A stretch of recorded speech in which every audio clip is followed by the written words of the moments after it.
চলে যায়, তখন আমার কান থাকে, নাক থাকে, মুখ থাকে, চোখ থাকে, কিন্তু দেখতে পাই না।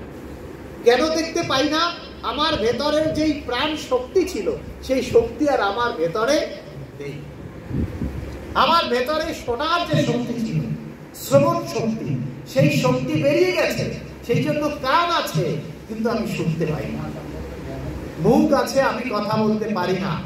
হাত আছে, আমি নাড়তে পারি না। পা আছে, আমি চলতে পারি না।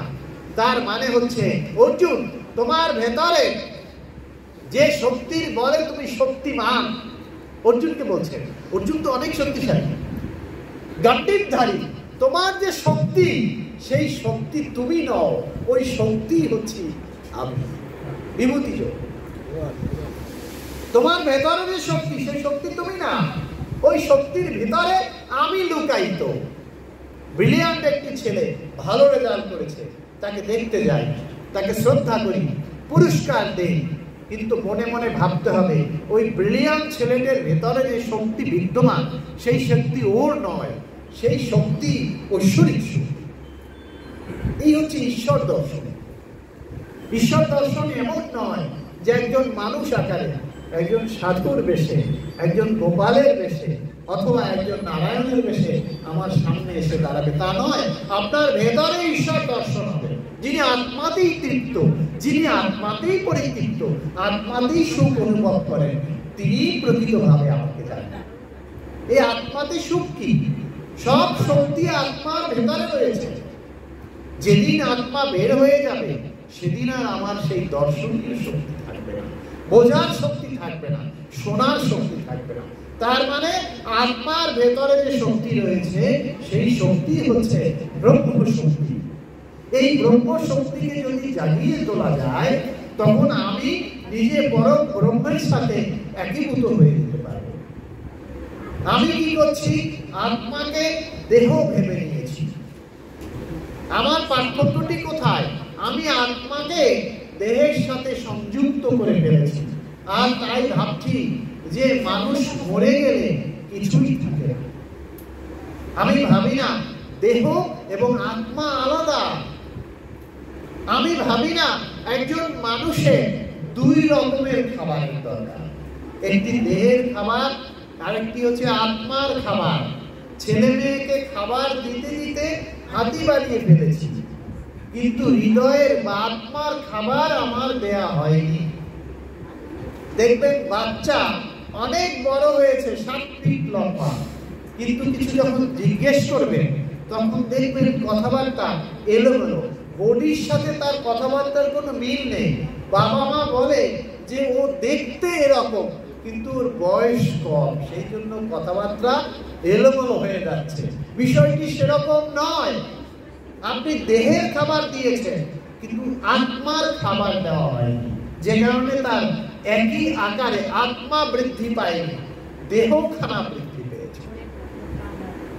আর এই কারণে যখন আত্মা এবং দেহ একই আকারে বৃদ্ধি না পায়, তখন সমাজে অসামঞ্জস্যতা দর্শিত হয়, সংকর উৎপন্ন হয়, সনাতন থেকে ডাইভার্ট হয়ে যাচ্ছে, অন্য ধর্মে চলে যাচ্ছে, ধর্ম অবমাননা করা হচ্ছে, বড়কে ছোট সম্মান করছে না, আবার তেমনি বড়রা ছোটকে স্নেহ করছে না। এর মূল কারণ হচ্ছে তার আত্মা, তার চেতনা সঠিকভাবে বৃদ্ধি পায় নাই। চেতনাকে বাড়াতে হবে, ছেলে মেয়ের চেতনা বাড়াতে হবে। চেতনা না বাড়ালে আপনি কতদিন তাকে ঘরে রাখবেন? আপনি তো কলেজে যখন যায়, সে রাস্তায় যাবে, বাসে উঠবে, রিক্সায় উঠবে, ক্লাস করবে, ফিরে আসবে, পুরোটা সময় আপনি পাশে নেই। তাহলে সে যখন এই চলার পথে, এই ছেলেটি যখন চলার পথে একটি অনাকাঙ্ক্ষিত ঘটনার মধ্যে পড়বে, তখন সেই সেখান থেকে বেরিয়ে আসবে কি করে, সেই শিক্ষা আমাদের দেওয়া হয়। কারণ তার আত্মা বৃদ্ধি পায়নি, তার চেতনাকে আমরা বাড়াতে পারিনি। আমরা কোনোদিন ছেলে বা মেয়েরা বাইরে যাওয়ার সময় বলে দেই না যে বাবা কখনো অন্যায় কাজ করো না, কখনো মানুষের সাথে খারাপ আচরণ করো না। কখনো অন্যের অর্থের প্রতি আকাঙ্ক্ষা করো না, যে নিজের যা কিছু আছে তাই নিয়ে সন্তুষ্ট থাকো, সৎভাবে উপার্জন করো, জীবনকে সুন্দর করো। এই কথাটি কোনো বাবা মা আমরা মনে করিয়ে দেই না। আমরা বলি ছেলে ডাক্তার হয়েছে, আগামী বছর একটি ক্লিনিক দিবে, পরের বছর হাসপাতাল দিবে, প্রচার করে বেড়ায়। কিছুদিন পর দেখা গেল বৃদ্ধ বাবা মার জায়গা হয়েছে বাড়ির সিঁড়ির নিচে।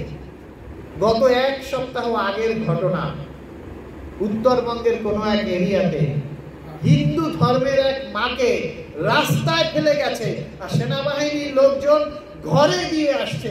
লজ্জা হয় আমাদের, আমরা পারিনি আমাদের চেতনায় জাগ্রত করি। কি হবে আমাদের এই ধর্মীয় সভায় এসে, যে বাবা মাকে সম্মান করি না, ঘরের সাক্ষাৎ দেব দেবীকে যারা সম্মান করি না, গৃহে যে জ্বলন্ত দেব দেবী আছে তাকে প্রণাম করি না, মন্দিরে গিয়ে আমরা ভালো ভালো ফল আর জামা কাপড় দিয়ে শাড়ি দিয়ে আসি না। গোবিন্দ বলছেন যে পিতামাতাকে সেবা না করে আমার কাছে এসে কিছু সেবা দেয়, আমি তার সেবা গ্রহণ করি। আগে পিতামাতা যে হারিয়েছে সে জানে, যার আছে সে বুঝতে পারছে। এর পেছনের কারণ হচ্ছে চেতনা জাগ্রত করা। বর্তমান প্রেক্ষাপটে প্রত্যেকটি সন্তানকে চেতনা জাগ্রত করতে হবে। দুটো জিনিস করবে, ভজন এবং ভোজন। গৃহে দুটো কাজ করবে, একটা হচ্ছে ভজন আর একটা হচ্ছে ভোজন। ছেলে মেয়েদের ঘরে যারা আছে সবাইকে নিয়ে অন্তত দিনে একবার সন্ধ্যা বা সকালে একসাথে বসে 5 মিনিট করে ভজন করবেন একসাথে। কি ভজন করবেন? হরিহরায় নম, কৃষ্ণ যাদবায় নম, যাদবায় মাধবায় কেশবায় নম, হরি হরা।